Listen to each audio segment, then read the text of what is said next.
يهده الله فلا مضل له ومن يضلل فلا هادي له ونشهد أن لا إله إلا الله وحده لا شريك له ونشهد أن سيدنا وسندنا وحبيبنا ومولانا محمدا عبده ورسوله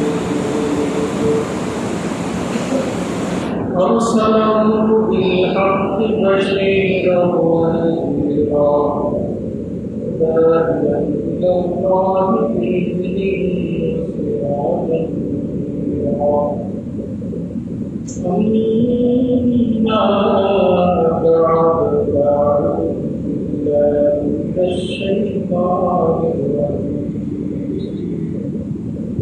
بسم الله الرحمن الرحيم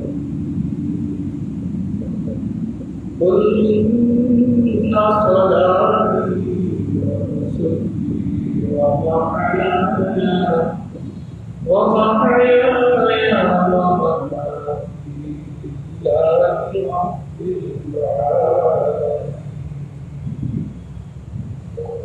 صدق الله العظيم وقال الله صلى الله عليه وسلم بكل شعر من الصوت حسنة كما قال عليه الصلاة والسلام إن الله وملائكته يصلون على النبي يا أيها الذين آمنوا صلوا عليه وسلموا تسليما اللهم صل على سيدنا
পবিত্র জিলহজ মাসে বরকতুল মাস ফজিলতুল মাস সেই মাসে আমাদেরকে জুমার নামাজ আদায় করার লক্ষ্যে আল্লাহর মসজিদে আসার ব্যবস্থা তৌফিক প্রদান করছে। এই জন্য অন্তরে অন্তরে থেকে কালিমাতুশ শুকর আদায় করব আলহামদুলিল্লাহ।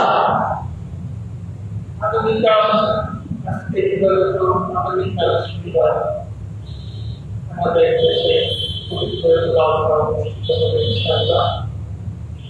আমার প্রাণ থেকে আজকে লালবাগ অনুষ্ঠিত হয়ে গেছে।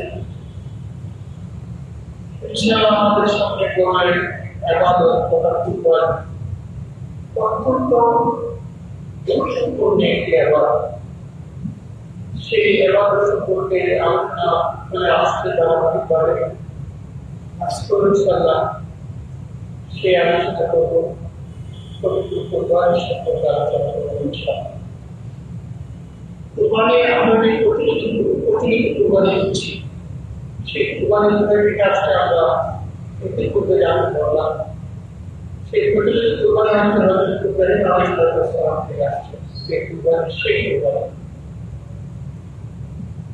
হযরত ইব্রাহিম আলাইহিস সালাম নিজের সন্তানকে কোরআনে দিয়েছিলেন।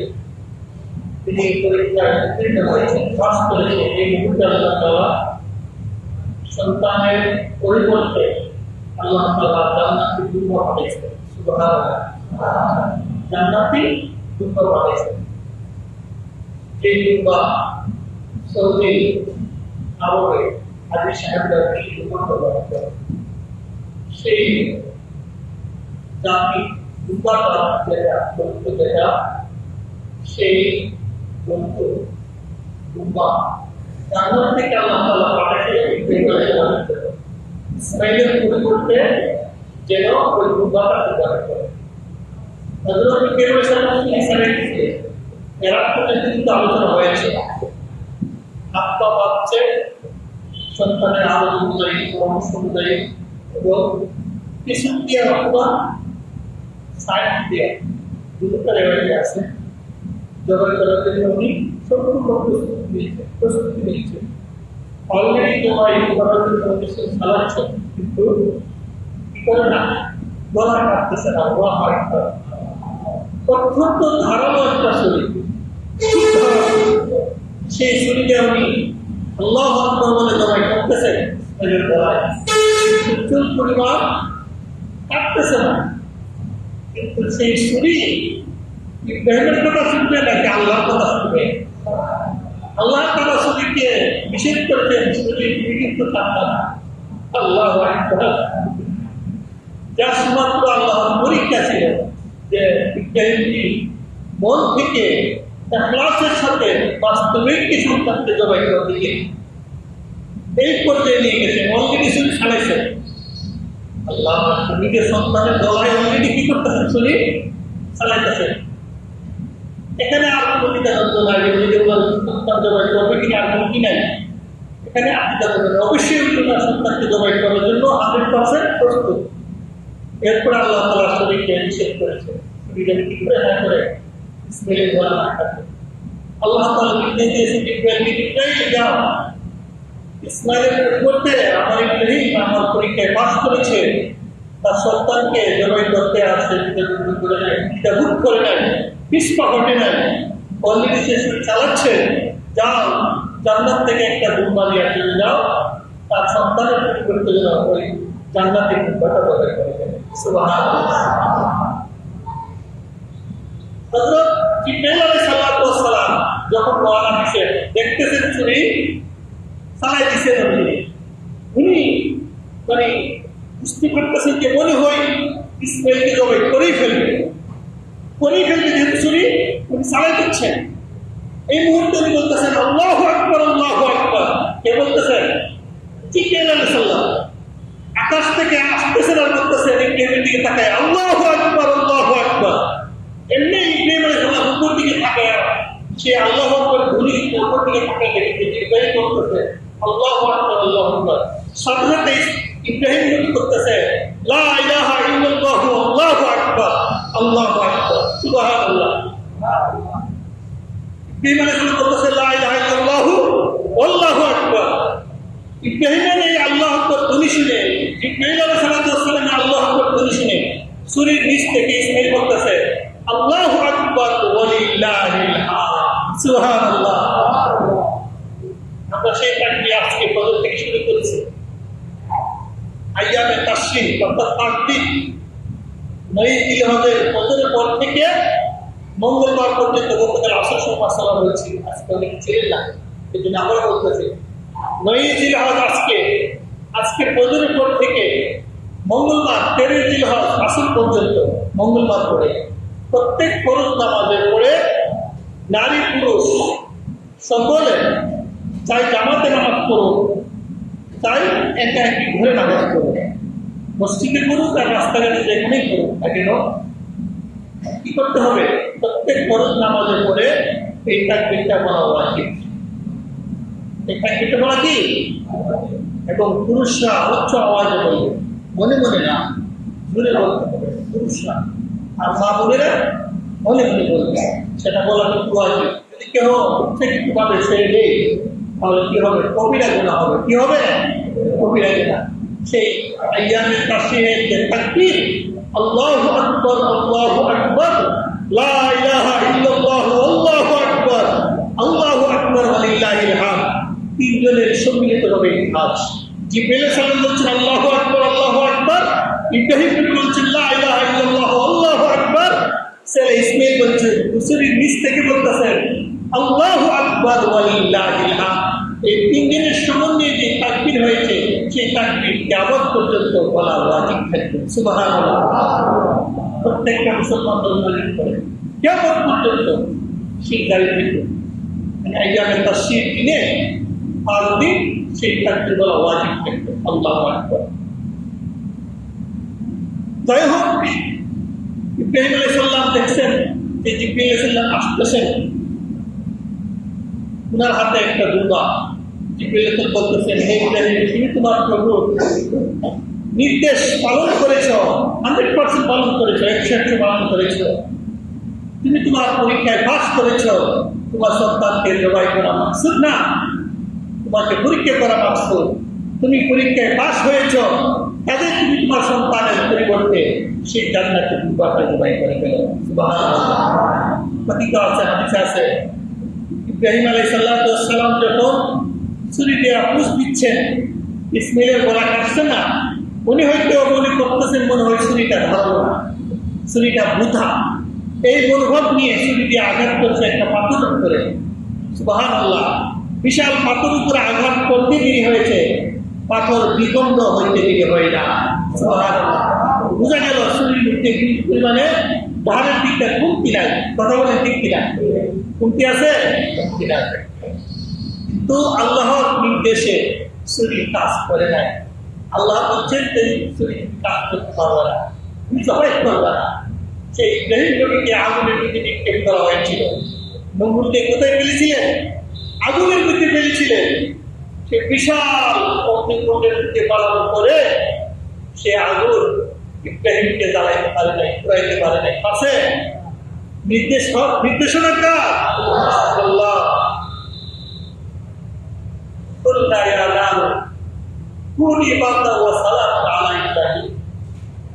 হে আগুন, আমার ইব্রাহিমের জন্য তুমি আনন্দদায়ক, আরামদায়ক, তুমি বাগান হয়ে যাও, বলে বাগান হয়ে গেছে। এত বড় আগুন করতে পারে নাই। আল্লাহ তাআলা নিষেধ করেছে যে তুমি করতে পারবে না, বরং আরো আরামদায়ক, শান্তিদায়ক, তাহলে বাগান হয়ে গেছে। সুবহানাল্লাহ। ঠিক তেমনি সেই ছুরি আল্লাহর নির্দেশে কাটতে পারে নাই, অথচ পাথরকে বিখণ্ডিত করে ফেলেছে। কেমন ধারালো ছুরি ছিল! সবকিছু কে করেন? আল্লাহ কোরআনে বলেন, হে নবী তুমি বলো, ইন্না সালাতি ওয়া নুসুকি ওয়া মাহইয়ায়া ওয়া মামাতি লিল্লাহি রাব্বিল আলামিন। নবী আপনি বলুন, ইন্না সালাতি, নিশ্চয় আমার নামাজ, ইন্না সালাতি ওয়া নুসুকি, এবং আমার কুরবানি, ওয়া মাহইয়ায়া ওয়া মামাতি, আমার মরণ আমার জীবন, লিল্লাহি রাব্বিল আলামিন, সব কিছু আল্লাহর হাতে। সব কিছু কার হাতে? আল্লাহর হাতে। সুবহানাল্লাহ। সব কিছু আল্লাহর হাতে। অতএব আমরা যে কুরবানি করবো, আমরা যে ক্রয় করেছি, জবাই করবো, কার জন্য করবো? তার জন্য। এক সময় ছিল কুরবানির জন্তু নিজে খাইতে পারছে না, জবাই করে আল্লাহ দিয়ে দিতে হয়েছে। এখন কিন্তু আল্লাহ আমাদেরকে সহজ করে দিয়েছে, আমরাও খাইতে পারি। আত্মীয় স্বজনকে খাওয়াইতে পারি, সন্তানদেরকে খাওয়াইতে পারি, অন্যদেরকেও খাওয়াইতে পারি, সহজ করে দিয়েছে। এরপরও কিছু ডাকাত আছে, কিছু লোভী আছে, দেখবেন গরিবদেরকে হক দিবে না, গরিবদের হকটা দিবে না, আত্মীয় স্বজনের হক সেটি করে দিবে না। নামকে অস্তিত্ব কোনোরকম ভাবে একটু ফেসবুকটা দেওয়া যে দিছি ঘরে ঘরে পৌঁছাচ্ছি, আসলে পক্ষে দেয় না। যদি এই হুকুম থাকতো যে কুরবানির গোশত তোমরা খাইতে পারবে না, এটা একটু আল্লাহ রাস্তায় জমি তো আল্লাহ রাস্তায় দিয়ে দিতে হবে, তখন কি না দিয়ে পারতেন? খাইতে পারতেন? হুকুম ছিল না। আল্লাহ সহজ করে দিয়েছে আমাদেরকে। এবার কুরবানির সাথে অনেকে আকিকা দেন, আকিকার গোশত, কুরবানির গোশত যে হুকুম, আকিকার গোশত সেই হুকুম। কুরবানির গোশত যেভাবে সুন্নত তরিকা গত সময় বলেছি 3 ভাগ করবেন, 1 ভাগ নিজে খাবেন, আরেক ভাগ পাড়া প্রতিবেশী আত্মীয় স্বজনকে দিবেন, আরেক ভাগ শুধু ফকির মিসকিনকে দিবেন। 3 ভাগ। এটা হচ্ছে সুন্নত। আর আমরা সুন্নতের অনুসারী, আমরা রাসূলের আশিক, নবীর আশিক, নবী রাসূলের প্রেমিক, কাজে এই নবীর সুন্নতকে আমরা মহব্বত করি। এই সুন্নত অনুযায়ী আমরা কি করবো? বন্টন করবো, সুন্নতের পরিপন্থী করবো না। যদিও 2 বন্টন করলে জায়েজ আছে, করবো না। আমরা রাসূলকে ভালোবাসি, প্রকৃতি ভালোবাসা দেখাইব। আমরা 3 ভাগ, প্রকৃতি 3 ভাগ করেই 1 ভাগ ফকির মিসকিনকে দেব, আরেক ভাগ আত্মীয় স্বজন পাড়া প্রতিবেশী মহল্লাবাসীকে দেব। মহল্লায় এবার আত্মীয় স্বজন থাকো আর যারাই থাকো পাড়া প্রতিবেশী পুরুষী বলা হয়েছে। আগে বলা হয় পুরুষী মানে মহল্লায় বাস করে যারা। দেখা গেছে শহর অঞ্চলে মহল্লায় বাস করে, কিন্তু ওনার বাড়ি নেতৃত্ব না, ওনার বাড়ি মহিষী হোক না কেন, আপনার কাছে প্রাপ্য। উনি কুরবানি দিতে পারছেন, আপনি দিচ্ছেন, আপনার কাছে উনি প্রাপ্য। আপনার পুরুষী, আপনার পাড়া প্রতিবেশী, শুধু আত্মীয় স্বজনই দিবেন তা দূর দূরান্ত যে কোনো লোক আপনার আশেপাশে বসবাস করে ভাড়াটিয়া হোক, তাদেরকে দিবেন। তাদেরকে কি করবেন? দিবেন। তাদের হক এটা, রাসূলের সুন্নাত, তাদেরকে দিবেন। রাসূল সাল্লাল্লাহু আলাইহি ওয়াসাল্লাম 3 ভাগ করেছে, সাহাবায়ে কেরাম 3 ভাগ করেছে, কখনো 2 ভাগ করে দেন, সবসময় 3 ভাগ করেছে, সেটা সুন্নাত। এবার আমরা শরীকেরা বুঝতে কিভাবে বর্ণন করবো? অনেক মাসালা আমাদের জানার দরকার, অনেক মাসালা আমাদের জানার যুক্তি আছে, অনেক জানি কিন্তু অনেক বাকি আছে। আমার কুরবানি করবেন, কুরবানির গরু দেখে গেছে এটা বানাইতে পারেন না, কাটতে পারেন না, শিখতে পারেন না, লোকের প্রয়োজন হয়, মানুষের প্রয়োজন হয়। যদি মানুষ দিয়ে করেন, লোক দিয়া করেন, তবে মাসালা হলো পরিপূর্ণ পরিশ্রমিক তাকে দিতে হবে। কি দিবে? স্টোর না টাকা। কি দিবে? টাকা দিতে হবে। যদি মনে করেন কিছু টাকা দিয়ে বেশি দিয়ে তাকে খুশি করে দেবেন, আপনার কুরবানি হবে না, সম্পূর্ণ কুরবানি বাদ হয়ে যাবে, একেবারে আপনার কুরবানি হবে না, বরবাদ হয়ে যাবে, ধ্বংস হয়ে যাবে, সব ভিটা যাবে, শুধু বুঝতেই খেতে পারবেন। কিন্তু পরিমাণে আল্লাহ করে কুরবানি গ্রহণ করতে হবে। যদি মনে করেন যে 1000 টাকা না দিয়ে 500 টাকা দিয়ে কিস্তির বাড়ায় নেই, কুরবানি হবে না। সবাই যিনি করেন তিনি টাকা দিবেন, মনে করেন যে টাকা দিবেন না, কিছু বস্তু দিয়ে দিবেন, হবে না, টাকা দিতে হবে। পরিপূর্ণ তার পারিশ্রমিক দেওয়ার পরে আপনি আবার বুঝতে গেলে কোনো সমস্যা নেই, তবে আপনার পারিশ্রমিকটা পরিপূর্ণভাবে দিতে হবে। সে কতদিন পাইতে পারে? সে যদি অন্য জায়গায় ঈদের দিন কাজ করতো, সে যদি অন্য ঈদের দিন একটা অটো চালাইতো, 1000-11,000 টাকা রুজু করতে পারে।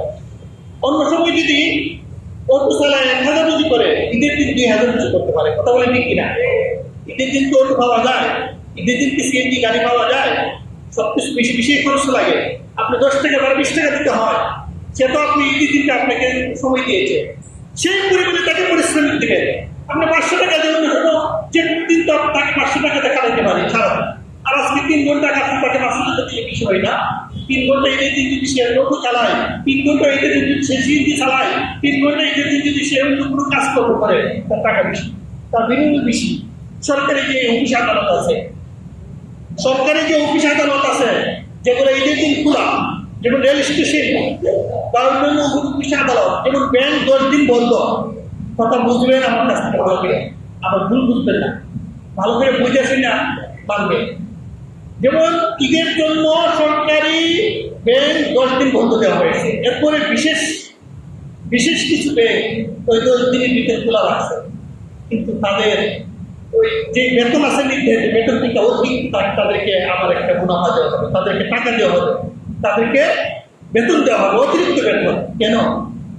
এটা তো তার ছুটি, ছুটির শুরুটাকে কারার কাছে, সে তো ছুটিতে বাড়িতে থাকলে বেতন পাও না, এখন যে সে অতিরিক্তভাবে থাকতেছে এটাতে তাকে এক্সট্রা করে দেওয়া দরকার। কথা বলেন ঠিক কিনা? ঠিক তেমন ঈদের দিন তার ছুটি, আলেগুলো আমরা ছুটি, মশাগুলো ছুটি, আমরা তো বলতেছি কেমন ছুটি, কিন্তু কেন থাকতেছে? একটা ঈদকে এসে বলতেছে একটা ঈদের দিন থাকলে মহল্লাবাসীর সুবিধা, মশাদের সুবিধা, তার দিকে নজর দিবেন, সারা বছর তো তাকে দিবেন না, সারা বছর তো তার বেতন নিয়ে গেছে। তো যে লেবার, যে মানুষ খাটাইবেন আপনার গরুর মধ্যে শিলার জন্য, কাঠার জন্য, বস্তু বানানোর জন্য, যাকে খাটাইবেন অন্য দিনের মতো তাকে হিসেব করে চলবে না যে অন্য দিন 500 টাকা দেয় আজকে 500 টাকা দিবেন না, ঈদের দিন তাকে কতটুকু দেওয়া যায় তার প্রতি ইনসাফ করবে, পরিপূর্ণ ইনসাফ অনুযায়ী তাকে বিনিময় দেবেন। যদি কমতি করেন খোদার কসম আপনার কুরবানি গ্রহণযোগ্য হবে না। এই ফতোয়া সকল আলেমের একমত, সকল আলেমের একমত। হ্যাঁ, তার পরিপূর্ণ বিনিময় দেওয়ার পরে আপনি তাকে এবার 2 কেজি 5 কেজি পুস্তক দেবেন, সমস্যা নেই। অন্যদেরকে দিবেন, ওনাকেও দিবেন, এতে কোনো সমস্যা নেই, না দিলে কোনো সমস্যা নেই। দিলে তার প্রতি এহসান করলেন, তার প্রতি এহসান করলেন, কিন্তু প্রাপ্যটা বিনিময়টা সত্যি করে দিবেন। এবার আসুন বন্ধনে কি জবাই করার ক্ষেত্রে দেখা গেছে কিছু ভুল পথ আমাদের মধ্যে আসবে। প্রথম কথা হলো যখন জবাই করার পরে ওই ছুরি দিয়ে গলার মধ্যে আঘাত করে, মানে ভাইলে চিত্র করে, এটা হারাম। এটা কি হারাম? আঘাত করা যাবে না, ছুরি দিয়া গলার মধ্যে এরকম আঘাত করা যাবে না। আপনার যেমন জান আছে তার তো জান আছে, তাকে কষ্ট দেওয়া যাবে। এরপরে জবাই করার পরে যে রক্ত করে, রক্ত মাটিতে পড়ার আগেই আল্লাহ তাআলা গ্রহণ করে, কিন্তু সেই রক্তটা কিন্তু হারাম। রক্তটা কি হারাম? রক্ত প্রবাহিত করার পরে জন্তুটা হালাল হয়, কিন্তু ওই হারাম রক্তটা দিয়ে অনেকে মনে করে এটা পাও মাকে, শরীরে মাকে, এটা অনেক উপকার, এই বাদ সেই উপকারে, এটা জায়েজ না। এটা কিনা জায়েজ না। আমরা কিন্তু এটা করি কিনা, অনেক জায়গায় করি। এই মাসালা আমাদের জানা দরকার। এরপরে দেখা যায় গরু ভালো করে তার ঘুম গেছে না, তার জানতে ভালো করে কি হয় না, বিচ্ছিন্ন হয় না, সে লড়াচড়া করতেছে। এমন অবস্থায় কিছু জাহেল, কিছু নাখান্দা লোক, যাদের কোনো কিনায় ভয়ভীতি নেওয়া করে, তার জান থাকা অবস্থায়, লড়াচড়া অবস্থায় তাকে আবার পা দিয়া চিলা শুরু করে করেন, এমন বিলকুল হারাম, কবিরা গুনাহ হবে, কবিরা গুনাহ হবে। সে এমনি কষ্ট পাচ্ছে, তার জান চলে যাচ্ছে, এবং আবার তাকে আবার পা পুষাচ্ছে, তাকে ছিলতেছে। আপনাকে এমন করে দেখি কেমন হয়? কখনো দিবেন না। অনেক কসাই তারা এমন করে, যারা কসাই ভাড়া করবেন বা তাদেরকে টাকা দিয়ে আনবেন, তারা এমন করে, তাদেরকে পক্ষ থেকে সাবধান, আপনি হবেন, আপনি না বলেন যে সাবধান, আমার তো তাড়াহুড়ো দরকার নাই, তার দাম চলে যান, তারপর তুমি কাজ করো, এগুলা করতে দেবেন না। এরপরে দেখা যায় সবচেয়ে বড় যে সমস্যা, পর্দা কি ওয়াজিব না সুন্নত না মুস্তাহাব? পর্দা করা কি সুন্নত না মুস্তাহাব?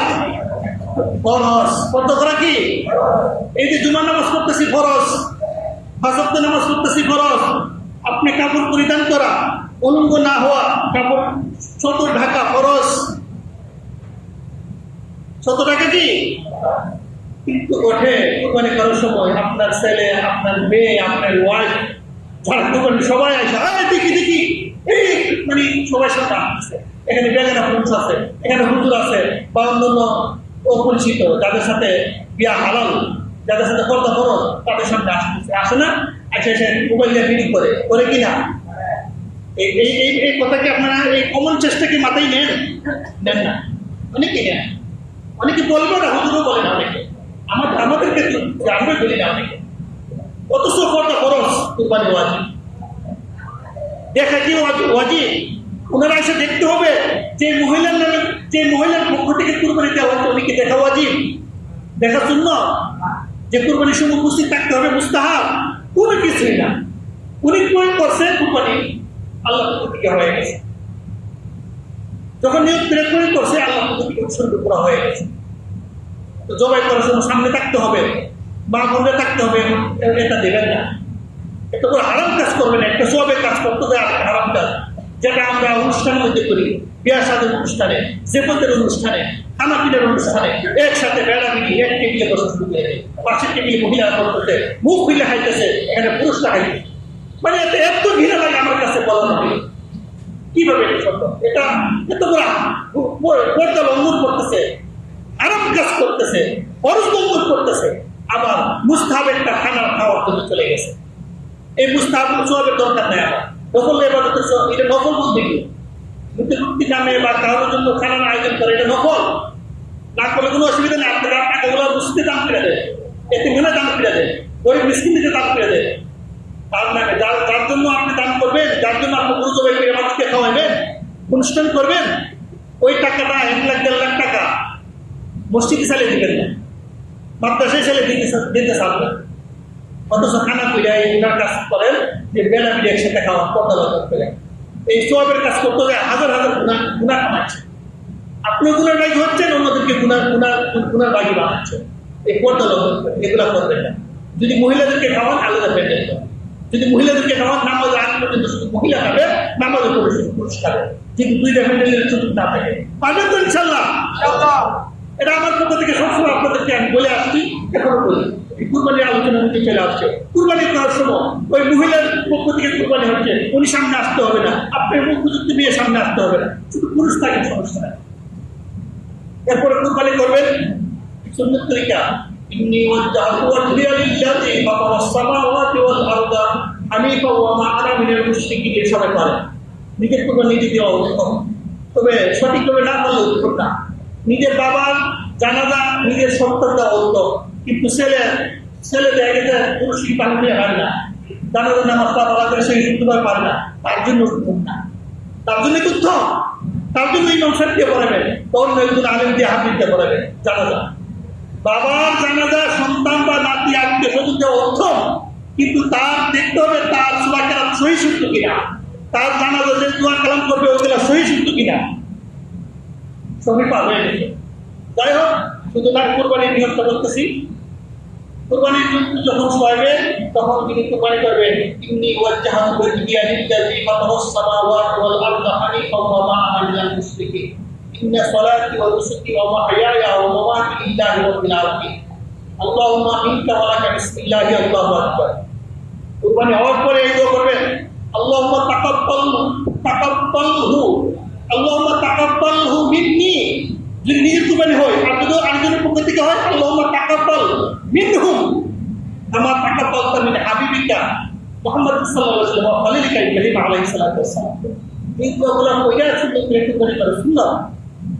লা শারিকা লাহু ওয়া বিযালিকা উমিরতু আনা আল্লাহুম্মা মিনকা ওয়া লাকা বিসমিল্লাহি রাহমানির রাহিম। এই দোয়াগুলো করা সুন্নাত। আর এমনি বিসমিল্লাহি আল্লাহু করলে জায়েজ আছে, তবে সুন্নাত এত টাকা খরচ করে যদি একটা কুরবানি দেই, বারবার তো দিব না, বছরে একবার এটা সুন্নত তরিকা দেওয়ার চেষ্টা করি। আল্লাহ তাআলা আমাদেরকে আমল করার তৌফিক দান করুন। এই সুন্নতের আগে কমিটির পক্ষ থেকে একটু কথা বলবেন, এই জন্য আমির কাছে কথাগুলো আপনারা বন্ধু সঙ্গে শুনুন, তারপরে সুন্দর কমিটি